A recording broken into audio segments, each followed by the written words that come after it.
जय सिया राम, जय हनुमान। मैं तो भूल गई मेरे राम, कितना प्यारा तेरा नाम। अब हम सुंदरकांड में आगे जानेंगे कि माल्यवान मंत्री और विभीषण जी के समझाने पर रावण क्या कहता है। रावण ने कहा, ये दोनों मूर्ख शत्रु की महिमा का बखान कर रहे हैं, यहाँ कोई है, इन्हें मुझसे दूर करो।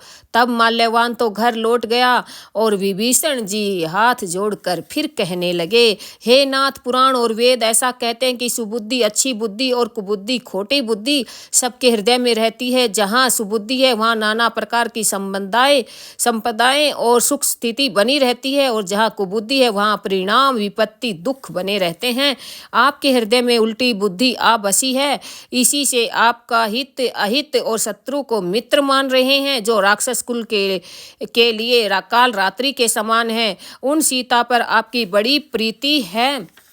हे तात, मैं चरण पकड़कर आपसे भीख मांगता हूँ, विनती करता हूँ कि आप मेरा दुलार रखिए, मुझ बालक के आग्रह को स्नेहपूर्वक स्वीकार कीजिए। श्री रामचंद्र जी को सीता दे दीजिए, जिससे आपका अहित ना हो। विभीषण ने पंडितों, पुराणों और वेदांतरों समस्त अनुमोदित वाणी से नीति बखान कर कही, पर उसे सुनते ही रावण क्रोधित होकर उठा और बोला, अरे दुष्ट, अब तेरी मृत्यु निकट आ गई है। अरे मूर्ख, तू जीता तो है, सदा मेरा जिलाया हुआ अर्थात मेरे ही अन्न से पल रहा है, पर हे मुड्ढ, पक्ष तुझे शत्रु का ही अच्छा लगता है। अरे दुष्ट, बता न, जगत में ऐसा कौन है जिसे मैंने अपनी भुजाओं के बल से ना जीता हो।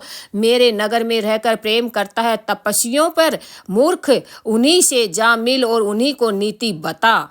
ऐसा कहकर रावण ने लात मारी, विभीषण जी को लात मारी, परंतु छोटे भाई विभीषण जी मारने पर भी बार बार उनके चरण ही पकड़े रहे। शिव जी कहते हैं, हे उमा, संत की यही बड़ाई महिमा है कि वे बुराई करने पर भी बुराई करने वाले की भलाई ही चाहते हैं। विभीषण जी ने कहा, आप मेरे पिता के समान हैं, मुझे मारा तो अच्छा ही किया, परंतु हे नाथ, आपका भला तो श्री राम जी को भजने में ही है। जय सिया राम, जय हनुमान।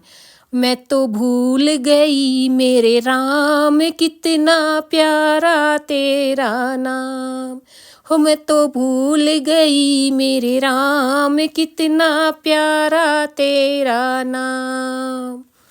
जय सिया राम, जय हनुमान, जय सिया राम। मैं तो भूल गई मेरे राम, कितना प्यारा तेरा नाम। हो मैं तो भूल गई मेरे राम, कितना